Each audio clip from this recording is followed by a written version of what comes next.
Amerikadagi tor bexatarlik şirketi bo'lgan Lookout chatlarındagi Uyg'urlarning yonfonlarining har xil yomon g'arazlik yumshoq detallar orqali yuqumlantirilib, josuslik quroliga aylantirilayotganligini ogohlantirdi.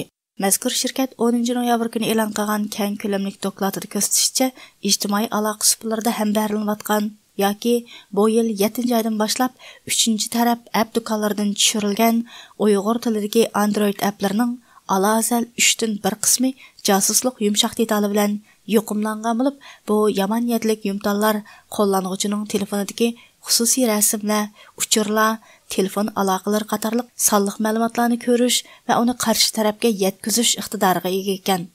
Amerikaning San Fransisko shahriga joylashgan tor bexatarlik shirkati Lookoutning tadqiqotchisi va mazkur dokladning avtori Kristina Beyliyamning bizga aytishicha, hozir bundaq applarga yo'shirilgan yomon niyatlik yumtallarning ko'lami va iqtidori bag'ansir taraqqiy qilmoqda ekan. The malware samples that we're looking at are getting more sophisticated. They are introducing new functionality. They're trying to do a better job of hiding. Biz tekshirib aniqlagan yomon g'arazlik yumshoq detal o'rnaklaridan qaraganda, ular barg'ansir taraqqiy qilib murakkablashyotidi. Shundaqla ularning iqtidorini ko'payyotidi. Ondan biz bu yumshoq detallarning eng yangi nusxalaridan qaragan vaqtimizda ularning kelish manbasini yo'shirish iqtidorining kuchayganligini ko'rdik. Ma'lum bo'lishicha, odatda Uyg'urlar ko'p ishlatadigan applar, ya'ni Uyg'urcha xat kirgizish, Uyg'urcha lug'at, Uyg'ur tili o'rganish, Qur'on anglash, arabcha o'rganish qatorliq mushu xildagi applar yomon g'arazlik yumshoq detallar bilan yuqumlantirilgan bo'lib, bundaq app qachilangan telefonlar qo'llanuvchining jo'grafiyalik o'rni va xususiy uchurlar qatorliq barliq ma'lumotlarni naq vaqtida qarshi tarafga, ya'ni Xitoy hukumati uchun xizmat qiladigan texnika shirkatlari yoki texnika guruhlarga avatalaydi ekan.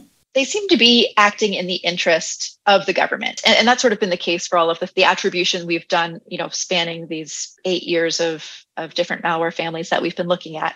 Bizning 8 yillik tadqiqotimizdan qaraganda, bu yumshoq detallarni yasaydiganlar hammasi o'ddiga olg'uchi shirkatlar. Men kesib ayta olamanki, bo'libmi bizning eng yaqinqi tadqiqotimiz applarda qo'llanilgan ikki asosliq yomon niyatlik yumshoq detal oilasi bo'lgan Bad Bazaar va Moonshine'ning yasag'uvchilarining Xitoy tilli kishilar ekanligi va ularning Xitoy hukumatining yo'l yo'riqi bo'yicha xizmat qiladiganligi muqarrar.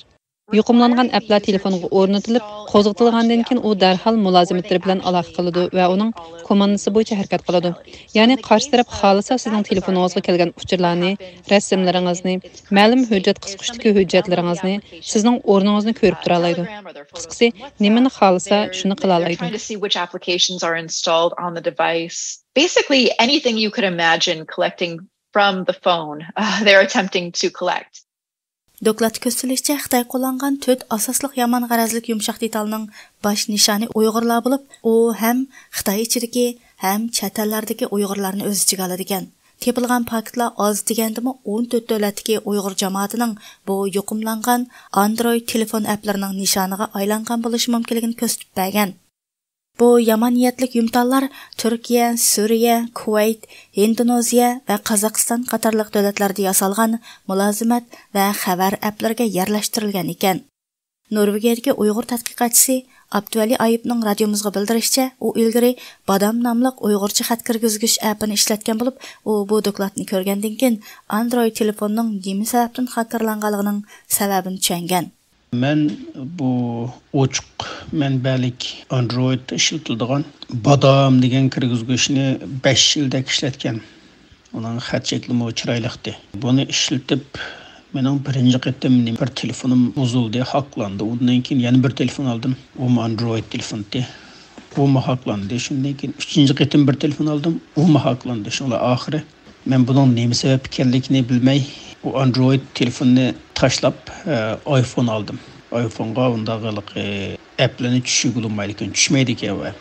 Bu iPhone'ning bu tarafı yaxshi ekan. Bu Android telefonga tushiravergil bo'laverdi, lekin oxirida haqlanaveribdi. Men uning unda sababdan bo'lganligini, ya'ni xat kirgizgish sababdan bo'lganligini men tex mushqitim bildim nima sababdan bo'lganligini. Burun bu vaqt faqat izni boqmagan ekanman. Kristina xonimning tushuntirishicha, odatda Uyg'urlar ko'p ishlatadigan Uyg'ur tilli Android applari yoki Skype, WhatsApp, Telegram qatorliq applarni asli manbasidan yoki Google App Bazardan tushirish intayin muhim bo'lib, bu qo'llanuvchilarning yomon g'arazlik yumshoq detal bilan yuqumlantirilgan appni tushirib olishning oldini oladi ekan. there's not always access to the official app stores, right, within mainland China. So if you want something like a dictionary or a keyboard, people seem to be relying on these communities where people are sharing applications. So Xitoy ichidagi qo'llanuvchilar uchun aytganda, Xitoyda Google app bozori bo'lmaganlikdan, ular bu xildagi applarni ishlatganda, uchinchi taraf app do'konlarini ishlatadi-da, natijada mushundaq yuqumlangan applarni tushirib oladi. Ammo mening chet ellarda yashaydigan Uyg'urlarga deydiganim, sizlar Android applarini tushirgan vaqtinglarda hargiz sizlarga avatilgan ulanmalarni yoki uchinchi taraf app do'konlarini ishlatmanglar. Cho'qim asli manba, ya'ni Google do'konidan tushiringlar. Shuning bilan birga men yana telefonda virus so'zgich yumshoq detal applarni ishlatishinglarni kuchlik tavsiya qilaman. Shvetsariya davlatlik uchur mulozimat shirkatining oliy injeneri doktor Abdushkur Abdurashidmi radiomizga qilgan so'zida har qanday bir appni telefonga qochirganda uning manbasini yaxshi tekshirish lozimligini bildirdi. Uyg'urlar applarni ishlatgan vaqtida qulaylik bo'lish tarafidan o'ylashib qolmay, buni qochilasam zada menga zururmidi? Bir qatam ishlatib qayta ishlatmaydigan applarmidi yoki davomli ishlatadigan applar? Masalan, ba'zan bir qism applar bir qatimliq yoki ikki qatimliq yoki ma'lum bir mezgillik bizga lozim bo'ladi, undan keyin ishlatmagandan keyin o'chirib etsak bo'ladi. Chunki har qanday bir qochilangan app ma'lum nuqtadan aytgan vaqtida telefonimizga xatar olib keladi. Undan keyin davomli ishlatiladigan app bo'lsa, ishonchlikmi? Masalan, Android app bo'lgan bo'lsa, Google Play Store yoki app tushiradigan yeri Google bu yerga qo'ygan applarning hammasini bir qatimliq bexatarlik tekshirishdan o'tkazib, andan keyin qo'ydi. Agar bexatarlik masalasida kichkina gumon bo'lsa, bularni o'chirib yetadi. Shunga biz u yerda qochilgan applarni bexatar deymiz. Uning sirtida masalan, voy Palaniyada mundaq bir yaxshi app bor ekan, Qur'on Karim anglaydigan yoki Samsung telefonga Uyg'urcha kirgizadigan bir app chiqibdi. Buni qochilib bilang deb biz bilmaydigan manbalardan kelgan narsa bo'lsa, biz bunga diqqat qilsak bo'lsa, agar faqat zarur bo'lmasa, bundaq narsalarni qochilmasak. Agar qochilaydigan ish bo'lsa, masalan, shu atrofimizda kuchur texnikasini biladigan qarindoshlarimiz bor, bulardan so'rab, shuni qochilasam ishonchlikmidi deb so'rab, andan qochilab ishlatsanlar bo'ladi. Abduvali Ayıp Efendi bo'lsa so'zida Uyg'urlarning yana Undidar va TikTok applarını qo'llanishini, bo'libmi uni Uyg'urlar uchrashgan so'rinlarda ishlatishni darhol to'xtatishi kerakligini eskartib, bundaq applarning xatarga sal qaramaslikni ogohlantirdi. Chet eldagi Uyg'urlarning o'zi bu oshkorlangandan keyinmi bu vaqt harakat o'tmasligi, bu virusning applarni telefondan tozalamasligi, Xitoyning davomli Uyg'urlarni ta'qib qilishiga qora bo'layotgan WeChat, yani Undidar ve bu Douyin, yani Xitoy TikTok'ның Xitoychisi, bularni keng-kengri ishiltib, bularni jamoat so'rlariga olib berib, bularni tashkilotlarning yig'inlariga, qurultaylarga olib berib yurishi o'ziga nisbatan behudlik, boshqalarga nisbatan ziyonkashlik va shu tashkilotga nisbatan maqsadsiz jasuslik qilganlik bo'ldi.